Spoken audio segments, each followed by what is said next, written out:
Hello there everybody, what's going on? It's JB here with a Premier League review, weekend's fixtures. I know it's on a Wednesday, I know we're on a Wednesday here at this moment in time. I just haven't had time to get a video filmed and uploaded. Obviously I've been busy with other things, so bear with me on that. And we're going to review all the football as quickly as we can in the next sort of 20 minutes or so. Plus, for the first time ever, I'm going to unveil, I've had a few requests for this from a lot of my subscribers, the JB Team of the Week, right? Well, I'll choose the Premier League 11 each and every Premier League week. But we're going to start at the Liberty Stadium, where my team Burnley lost 3-2 away to Swansea, so our away troubles, if you can call it troubles, I think the catastrophes, quite frankly, excuse me, continue. Absolutely. We were 2-1 up as well, albeit a bit fortuitously. They took the lead through Llorente with a very, very lucky penalty decision. I've got to say, it was not a penalty, in all fairness, because when the ball's whipped in, even on the first angle, even at real time, it does nick up Sam Volter's arm. I mean, anybody and his dog, whether they were at the Liberty or watching it on television like I was, match of the day, could see that was not a penalty. I'm a Burnley supporter, but even so, I think Anthony Taylor got it wrong. Not that I'm bragging or anything, because we got a decision out of it and we got an equaliser, but it wasn't a fair decision, in fairness. So we were a little bit fortunate to get that decision. Now, having said that, it put us back on the front foot. Swansea, to be fair, played really well on the day and, you know, deserved to win. But we gave them again. In the second half, we took it to them, and Gray smashed in a great goal to make it 2-1. And Volksy missed a chance then to make it 3. And I think if that had gone in, I think we would have won the game. But we didn't. And this chance combined with some poor tactical naps from Dash. Again, he gets it wrong away from home. Olsen hits this brilliant left footer, beats Robinson at the near post. Paul Robinson hasn't played has only played 2 games, and you know, in something like 18 months. But even that, I know he's been rusty, but even so, you don't get beat in a post like that. That's scandalous goalkeeping. And also makes it 2-2. And then Deitch inexplicably takes off Sam Volks. It's 2-2. You're on for a point. You could potentially get an opportunity with Graham Volks. They were playing really well on the day they couldn't to a Burnley. And he takes Volks off, and I'm thinking, why? I could understand why Barton was substituted, because he had a little knock in. Obviously, Westwood came on. But to replace him with Tarkowski, really? No disrespect to Tarkowski, but I felt that was negative. Unbelievably and utterly negative from Deitch. And in the end, Llorente gets the ball. The ball's whipped in from the left-hand side, and Llorente with a great header. Was there a push on Burnley? Looked it, but obviously the referee didn't think so. And to be honest with you, you know, I'm not going to moan at that, because to be fair, we got a fortuitous decision in the first half, and to be fair to Swansea, I thought they were a better side. And if you look at the game over the stats and the statistics and the 90 minutes and everything else, I think we had a 20-minute spell where we dominated, but apart from that, it was mostly Swansea. I thought right wing with Marson was very good. I thought Llorente was red hot as well up front. But you know, the only positive I can take from this latest away day disaster is that the fact that Andre Gray is back and firing, and Volks and Gray look as if they're back to their old selves up front. But I think Dash, we've got to go to Liverpool weekend, and I can't see us getting anything from that. But you know, it's frustrating, but you know, that's the way of the world. You know, I did predict when Mad Clyde 94's channel last week. I said that we'd win the game. I didn't expect us to lose it, but Swansea going great guns in the fourth quarter. Good luck to them. I think they'll get out of trouble now. Congratulations. Excuse me. I think they'll get out of trouble. So I've got absolutely no problem whatsoever with that. But to be honest with you, great result for Swansea, and a great result lot to ponder. We've got to go to Liverpool. We'll touch on them in a bit, a minute or two. But let's start. Well, let's move on to the 12:45 kick-off, or the 12:30 kick-off. Manchester United against Bournemouth. Now, this was tailor-made for Manchester United to get some points, get 3 crucial points, and get themselves out of 6th place, because they've been stuck in 6th place for quite a long time, the Englishmen. I know they've been in scintillating form. They won the cup final last week and everything else. And to be fair, I thought they should have wiped the floor with Bournemouth. Now, this was another game where the referee had an absolute nightmare. Now, Tyrone Mings, Zlatan Ibrahimovic, and Andrew Sermon triangle, if you like. It was a bit of a saga. Now, Mings appeared to stamp on Zlatan Ibrahimovic during the first half. Obviously the ref didn't spot it, but apparently Tyrone Mings has now been charged by the FA since then. But Bournemouth are appealing because they thought he was accidentally stamped on it. There'll be a lot of people saying that he deliberately did it. A lot of people saying it was an accident. Well, I'm a bit on the fence with that. But what is not excusable is Zlatan's elbow on the same player a minute or two later. Absolutely elbows him, there's no doubt about it. Obviously the referee didn't spot it. But what infuriated, I think, a lot of pit neutrals at Old Trafford was the fact that Andrew Sermon, who's never been sent off prior, I think, in his career. I might be wrong, but I think I don't think he's ever been sent off prior to this last weekend. He got sent off, and I'm thinking, what's he doing? Apparently he pushed Zlatan Ibrahimovic over. Now, it looks very harsh, but Kevin Friend,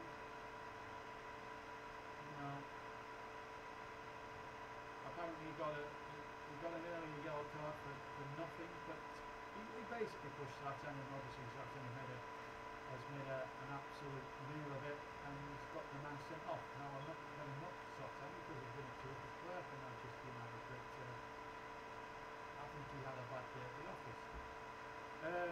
And that wasn't the end of the drama. Robio put Manchester United in front for 23 minutes, and then King with a penalty drew Bournemouth level. But that wasn't the end of the drama. Manchester United got a penalty, handball was given, and handball was given when it was 20 minutes to go. Alan Smith handled the flick on from Paul Pogba, but Arthur Boric had saved left, right and centre from Zlatan and his pals all afternoon.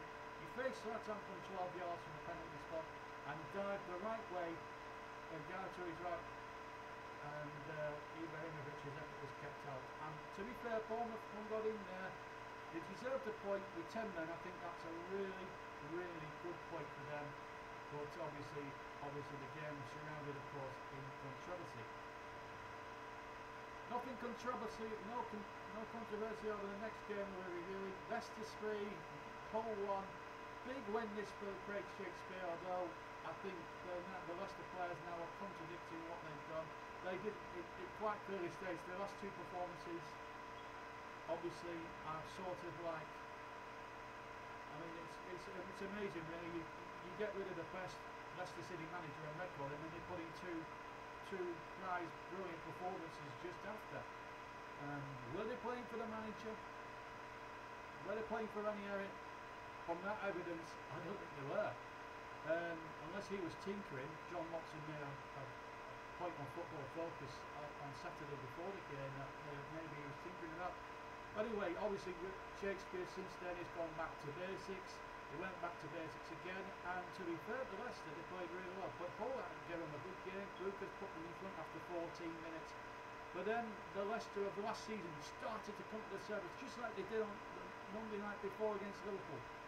Brooks with the 27th minute equaliser, then Mahrez back to his best, with a terrific goal on the hour mark, and then an unlucky one for Hull really. Tom Huddleston own goal on the hour. And Leicester now, with that result, moved themselves up to the dizzy heights of 15th, and they moved something like 5 points away from the drop zone, which at this stage of the season is incredibly crucial for them. same you could say for Swansea as well. So great result there. And there's talk of Shakespeare getting the job full time. That could be a real masterstroke really. And staying in the Midlands, we go to the Bet365 Stadium, or the Britannia Stadium, or whatever you call it these days.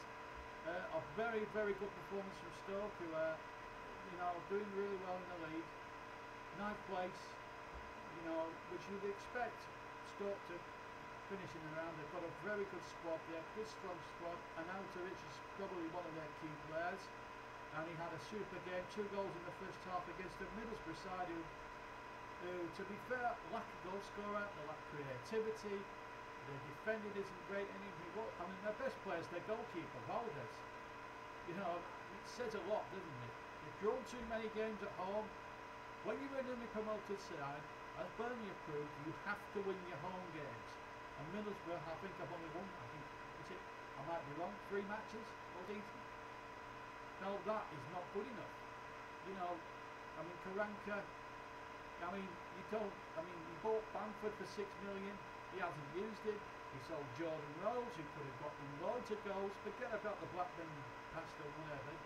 But you have a Jordan Rhodes in your team, and he scores goals, regardless of what level you're at.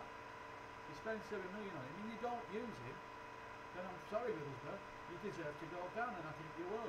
But Stoke very worthy winners, 2 goals to 0. A real thriller down at Vicarage Road. Watford 3, Southampton 4. What a game that was.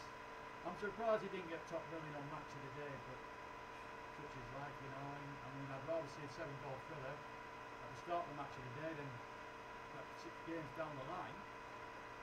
Come on, BBC, wake up and smell the coffee. Great game. Deeney put Watford in front after 4 minutes, and then Southampton, who played magnificently at Wembley the week before, hit back with Tadic, and then 2 goals from Redmond, sandwiched in between that, an equaliser, I think, from Okaka, got them back to 2-2. A good game. And then Redmond, and then Gabbiadini, who scored 2 at Wembley the week before, scored the 3rd goal, and then obviously Redmond put up with the 4th. But there was still time for the Corey to get one back, but it was a really good game. No pressure on either team. I think both teams will stay up, no problem. I think there was a middle of the table game which just had a crazy game with end-to-end stuff. Marvellous match to see. I'd have liked it to have been higher in the Match of the Day winning order, but such is life.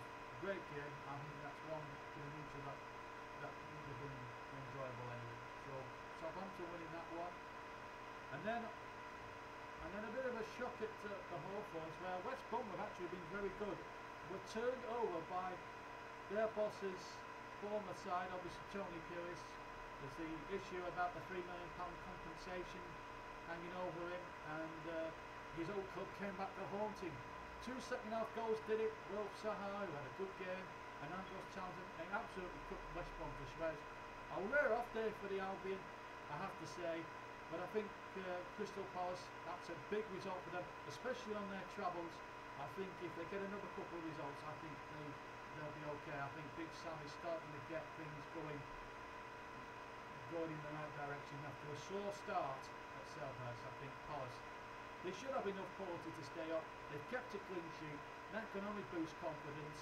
They look much more tougher now than they did about 4 or 5 weeks ago. Certainly, I think that can only be good for Palace. Great result for them.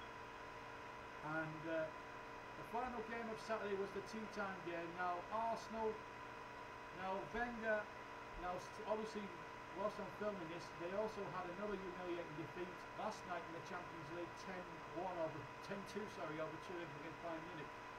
But this one on Saturday was the pre-sequel to what happened last night, because the drama started before the match, because Wenger, in his, shall we say, wisdom, decided to drop Alexis Sanchez. Now, I know Alexis Sanchez is a top quality player, but you don't drop your best players for one of the biggest games of the season. This is a big game. Arsenal needed to win that game, and they dropped They dropped Alexis Sanchez. Remember, he's got 17, yes, 1-7 Premier League goals this season. And he gambled and it failed. Liverpool, no pressure on them. They're out of both cup competitions. They've got the league to concentrate on.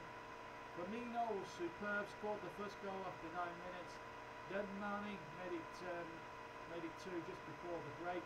And Liverpool just absolutely ran right in that first half. They were unplayable. They really were. And Arsenal were just thinking, oh, here we go again. And you could just see Arsenal imploding. To be fair to Arsenal, they hit back strongly in the second half. Danny Welbeck scoring after 57 minutes. First Premier League goal since his injury, since returning from an injury layoff. And then Ronaldo with the killer third. Great result that for Liverpool because it now moves them into the Champions League spots. And Arsenal now are in big trouble, massive trouble. I mean, and combined with the Bayern Munich disaster last night, there's a lot. I think Wenger has obviously, I'll be honest with you, I think Wenger is a spent force as far as football is concerned. When he came 22 years ago, he was very advanced, sports science, players fitness, that sort of thing, very tactically astute. But I think now the game has moved on. He's been made to look like a dinosaur by the likes of Conte, Mourinho, Ferguson still. He was outwitted. It was a few years after his initial success where Ferguson was outwitted him. Klopp, Conte. All these managers are absolutely outwitted him, and obviously Ancelotti's outwitted him over 2 legs, 10 goals to 2. It doesn't sound good for Arsenal. There are too many big time Charlies in that side. They don't play as a team, there are no leaders, and to be honest with you, I think Wenger will go at the end of the season, Arsenal fans, and I think Arsenal, they've only got possibly the FA Cup now left to salvage something that I can't even see them winning that, and they've got, I think if they, I'd be absolutely, as a Burnley fan, I'd be even happier if Lincoln were to shock Arsenal. And do you know what, if Danny Cowley does his homework, and I hope he does as well, on Arsenal as he did against us in the last round, I think Lincoln could take Arsenal all the way on Saturday. I really hope so, and it would make Burnley fans feel a lot better about things, that they weren't the biggest shock of the FA Cup this season, but Arsenal could be. And I'm going to be cheering on Lincoln on Saturday. I hope Arsenal implode. So that was Saturday's fixtures. I'm now quickly going to go on to Sunday's games. Tottenham and Harry Kane, what a performance from them. 3-2 winners over an Everton side who have been good, great guns actually under Ronald Koeman recently, but Harry Kane, unplayable, 2 more goals for him. Dele Alli got the 3rd for them. Lukaku responding after 81 minutes, and Valencia scoring right at the end. Wasn't enough for Everton,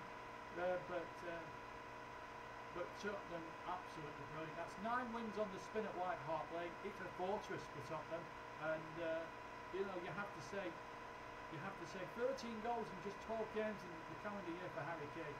He is on fire. He's got to be up there now for Golden Boot. There's no doubt about it.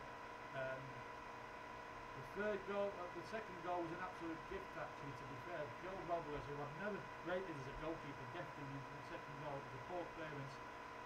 But Everton will be okay. I think they'll finish, 7th, and if Manchester obviously United win, so if one of the top 4 wins the FA Cup, Everton will get a European place, which would be a good start to Koeman's reign at Goodison Park. And then we move on to the second match played on that afternoon. Sunderland will be in massive trouble. Another defeat for them. 2-0 against Manchester City, who seem to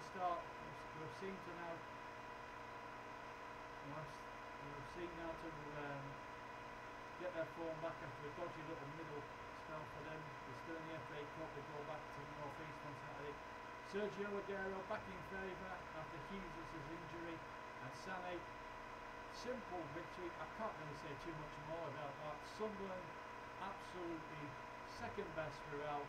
Absolutely were taken to the cleaners by a Man City side who are just honestly unstoppable. And Sergio Aguero, really well played. Sammy as well, the second goal. Really good performance by them. And of course on Monday night we had the derby game from the London Stadium. I said Upton Park then. West Ham against Chelsea. Chelsea, I have to say, very, very, very confident. It was a professional performance from Chelsea. They didn't play brilliant on the night, but they did enough, and that's what decided the two champions. They're now 10 points clear of Spurs, and I don't think there's anyone that's going to catch Chelsea. They have played some marvellous game. I don't think Chelsea have had a proper game really that they had to worry about, apart from when they went to Turf Moor a couple of weeks ago. But apart from that, I think they've been largely in trouble. There's Hazard got another one, Costas going terrifically well up front. Manzini pulled one back to West Ham, but it was far, far too late. But Chelsea now 10 points above Tottenham. They're about 11 games after the season.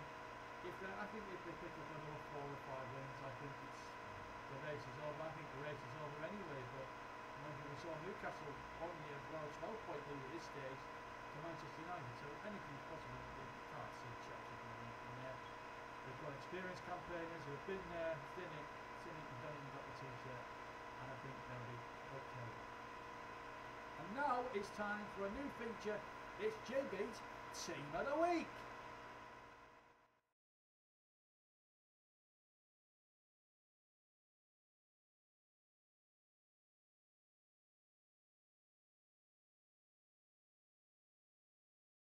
Yes, it's that part of the program now where I obviously wrap it up and all that sort of thing. But a lot of people have requested it, so I'm going to go with my team of the week. Now, if you disagree with my selections, this is an 11. I'm not picking any substitutes because if we pick substitutes, we'll be here till Christmas. So I'm going to pick an 11. Now, if you don't agree with what I've picked, let me know in the comments below, or choose your favourite team, choose your team of the week in your list. We like a good debate on this channel, we do. Anyway, goalkeeper, there's no brainer for me, Arthur Burridge of Bournemouth. He had a marvellous match, played terrifically well to keep out the likes of Pogba and Zlatan for 90 minutes. He shipped one, but it was his goalkeeping that won Bournemouth a point. 10 men, you know, it could be an important point for the Cherries at the end of the season. And that penalty save from Jota, top quality, top calibre, great piece of goalkeeping, and he gets the #1 shirt. Now, the defence. Now, I've got to choose this rather carefully because there's plenty of goals scored in all the games this week and this weekend. But I'm going to give it to. I'm going to go left back. I'm going to go Christian Fuchs. He had a very good game for Leicester on Saturday. He scored a goal, looked to get into attacking positions. Really good play, really good performance by him. So he gets the left back spot. Right back, I'm going to give that.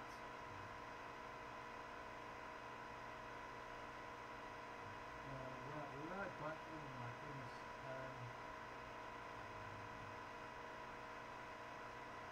This is tough because how do you pick the right back?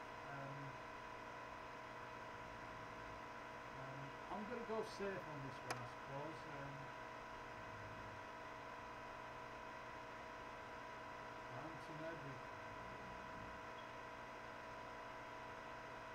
I'm going to go Gail Cleachy on that. I'm going to go Bakary Sandy, sorry. The reason I say that is because he had a solid game against Manchester City, against Sunderland rather. Did really well. So he's a safe bet for me, no doubt about it. Gail Cleachy gets the right back spot. Now this could be a little bit of a controversial choice. I'm going to go for another Manchester City player. I'm going to go for John Stones now. He's helped his side get a clean sheet this week. Really good performance. Didn't get too much past him. Thought he did okay. Marvellous play. There weren't too many clean sheets over the weekend as far as I could make out.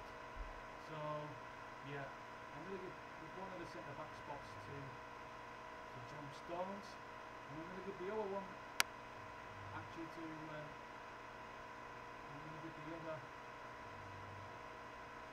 going to give the other centre back spot to Ryan Shawcross.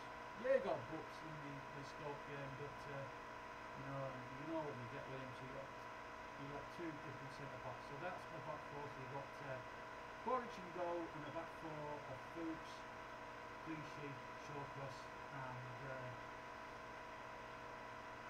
Stones.